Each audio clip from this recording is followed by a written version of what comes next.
Anak-anak, kalian tahu keberagaman agama di Indonesia? Ayo kita cari tahu bersama.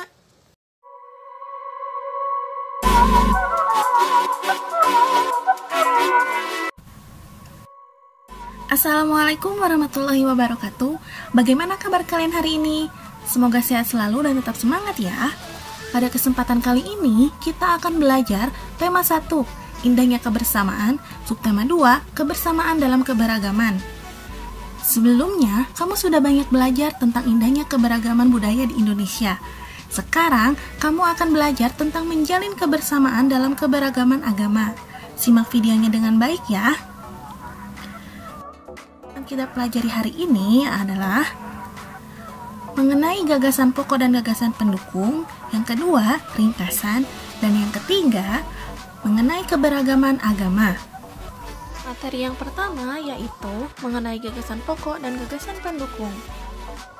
Pada tema 1 subtema 1, kita telah mempelajari mengenai gagasan pokok dan gagasan pendukung. Kita ingat-ingat kembali ya mengenai materi tersebut. Sebuah paragraf terdiri dari gagasan pokok dan juga gagasan pendukung. Gagasan pokok adalah ide utama yang dibahas dalam suatu bacaan. Ide utama terletak di awal paragraf, tengah paragraf, atau akhir paragraf. Sedangkan gagasan pendukung yaitu uraian atau tambahan informasi untuk gagasan pokok. Nah, sekarang mari kita mencari gagasan pokok dari teks berikut ya. Teks berikut berjudul Bekerja Sama Dalam Keberagaman. Edo dan kelima temannya mendapat tugas untuk melakukan percobaan tentang bunyi. Sepulang sekolah, mereka berkumpul di rumahnya. Setiap orang sudah menyiapkan peralatan yang dibutuhkan. Lani dan Siti membawa beberapa kaleng yang sudah dilubangi. Udin dan Meni membawa benang kasur. Mereka berkumpul di halaman depan rumah. Keenam sekawan siap bekerja sama dalam melakukan percobaan. Sekarang kita cari gagasan pokok dari teks tersebut. Gagasan pokoknya yaitu Edo dan kelima temannya mendapat tugas untuk melakukan percobaan tentang bunyi. Sedangkan kalimat yang lainnya merupakan gagasan pendukung dari paragraf tersebut. Sekarang kita lanjut pada materi yang kedua, yaitu ringkasan. Ringkasan yaitu sebuah penyajian secara singkat dari suatu peristiwa atau karangan yang panjang. Proses kita melakukan ringkasan adalah meringkas. Meringkas yaitu memperpendek sebuah cerita tanpa mengurangi alur dan pesan yang disampaikan dalam sebuah cerita. Selanjutnya yaitu cara membuat ringkasan. Ada beberapa langkah yang dapat kamu lakukan. Langkah pertama yaitu membaca naskah asli yang terdiri dari membaca naskah asli berulang kali hingga kamu paham, kemudian mengetahui inti tulisan. Langkah yang kedua yaitu mencatat gagasan utama. Kamu harus membaca tulisan bagian demi bagian sambil mencatat gagasan pokok dari setiap paragraf. Kemudian gunakan gagasan pokok untuk menyusun ringkasan. Langkah yang ketiga yaitu gunakan kalimat baru. Sesuaikan urutan isi ringkasan dengan naskah asli. Kemudian gambarkan tulisan asli dalam kalimat baru yang kamu buat. Langkah terakhir yaitu ketentuan tambahan. Kamu bisa menyusun ringkasan dalam kalimat tunggal. Nah, anak-anak, sekarang mari kita coba untuk membuat sebuah ringkasan dari teks berikut. Ingat, langkah pertama yaitu membaca naskah asli. Ayo kita baca terlebih dahulu teks yang berjudul Bekerja Sama Dalam Keberagaman. Edo dan kelima temannya mendapatkan tugas untuk melakukan percobaan tentang bunyi. Sepulang sekolah, mereka berkumpul di rumahnya. Setiap orang sudah menyiapkan peralatan yang dibutuhkan. Lani dan Siti membawa beberapa kaleng yang sudah dilubangi. Udin dan Meni membawa benang kasur. Mereka berkumpul di halaman depan rumah. Keenam sekawan siap bekerja sama dalam melakukan percobaan. Saat percobaan akan dimulai, tiba-tiba terdengar azan. Siti dan Udin meminta izin teman-temannya untuk sholat. Teman-temannya mengizinkan mereka untuk melakukan ibadah. Edo meminjamkan ruang makannya untuk digunakan Siti dan Udin sholat. Meskipun Edo beragama Katolik, ia tidak keberatan rumahnya dipakai untuk sholat. Benny yang beragama Kristen, Dayu yang beragama Hindu, dan Lani yang beragama Buddha menunggu dengan sabar temannya yang sedang beribadah. Keenam sahabat selalu menghargai satu sama lain. Tiba saatnya keenam sekawan melakukan percobaan. Setiap orang menunjukkan tanggung jawab dalam bekerja. Tidak ada satupun di antara mereka yang duduk diam atau memberi perintah saja. Semuanya ikut bagian dalam percobaan. Saat Dayu membutuhkan pertolongan memotong benang, Udin datang membawakan gunting. Saat Edo kesulitan menalikan benang di kaleng, Siti ikut membantu. Keenam sahabat bekerja sama dengan semangat. Mereka hidup rukun, saling membantu meskipun berbeda agama.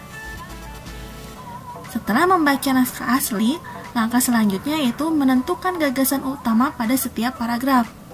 Dalam teks berjudul Bekerja Sama Dalam Keberagaman, terdapat 3 paragraf. Artinya, terdapat 3 gagasan utama pada cerita tersebut. Gagasan utama pada paragraf pertama yaitu Edo dan kelima temannya mendapat tugas untuk melakukan percobaan tentang bunyi. Sedangkan paragraf kedua, gagasan utamanya yaitu keenam sahabat selalu menghargai satu dengan yang lainnya. Paragraf ketiga, gagasan utamanya yaitu mereka hidup rukun saling membantu meskipun berbeda agama. Setelah menemukan gagasan pokok dan gagasan utama dari setiap paragraf, kita lanjutkan untuk menuliskan ringkasan cerita tersebut. Dalam menulis ringkasan, urutan isi harus sesuai dengan naskah asli. Lalu, gunakanlah kalimat baru atau kalimat yang dikembangkan oleh diri sendiri. Berikut adalah ringkasan cerita Bekerja Sama Dalam Keberagaman. Ringkasannya yaitu, Edo beserta kelima orang temannya mendapat sebuah tugas dari gurunya untuk melakukan percobaan tentang bunyi. Mereka selalu saling menghargai antar satu sama lain. Selain itu, mereka juga hidup rukun dan saling membantu selama melakukan percobaan tersebut, meskipun mereka berbeda agama. Bagaimana anak-anak? Apakah sudah dipahami? Jika sudah, mari kita lanjut pada materi yang ketiga, yaitu keberagaman agama di Indonesia. Ada 6 agama yang diakui oleh pemerintah, yaitu agama Islam, agama Kristen, agama Katolik, agama Hindu, agama Buddha, dan agama Konghucu. Setiap agama memiliki hari besarnya masing-masing. Misalnya dalam Islam, mayoritas penduduk Indonesia memeluk agama Islam. Dalam agama Islam ada beberapa hari besar, di antaranya Hari Raya Idul Fitri dan juga Hari Raya Idul Adha. Lalu ada agama Kristen. Agama Kristen memiliki hari besar, yaitu Hari Raya Natal. Kemudian agama Katolik, sama dengan agama Kristen, mereka mempunyai hari raya, yaitu Hari Raya Natal. Kemudian agama selanjutnya adalah agama Hindu. Bali memiliki penganut agama Hindu terbesar di Indonesia. Hari besar agama Hindu yaitu Hari Raya Nyepi. Agama yang kelima yaitu agama Buddha. Agama Buddha merupakan agama tertua di dunia dan juga Indonesia. Agama ini berasal dari India. Hari besar keagamaan umat Buddha yaitu Hari Raya Waisak. Agama yang keenam yaitu agama atau kepercayaan Konghucu. Penyebaran agama Konghucu ke tanah air dilakukan oleh orang-orang Tionghoa yang merantau ke Indonesia. Hari besar keagamaan umat Konghucu yaitu Hari Raya Imlek. Besar keagamaan tersebut dilaksanakan sesuai dengan agamanya masing-masing. Bagi orang yang menganut agama yang berbeda, harus saling menghormati dan menghargai hari besar agama lain. Hal ini sesuai dengan sila ke-1 Pancasila yang berbunyi ketuhanan yang Maha Esa. Sila tersebut juga bermakna untuk saling hormat serta kerjasama antar pemeluk agama yang berbeda, sehingga terbina kerukunan hidup. Selain itu, kita tidak boleh memaksakan suatu agama atau kepercayaan kepada orang lain. Kita juga harus menghormati kebebasan masing-masing pemeluk agama untuk menjalankan ibadahnya. Sekian materi yang Ibu sampaikan pada hari ini. Nantikan video materi selanjutnya. Mohon maaf bila ada kekurangan atau kekeliruan dalam menyampaikan materi. Jangan lupa untuk like, komen, dan subscribe ya. Terima kasih. Wassalamualaikum warahmatullahi wabarakatuh.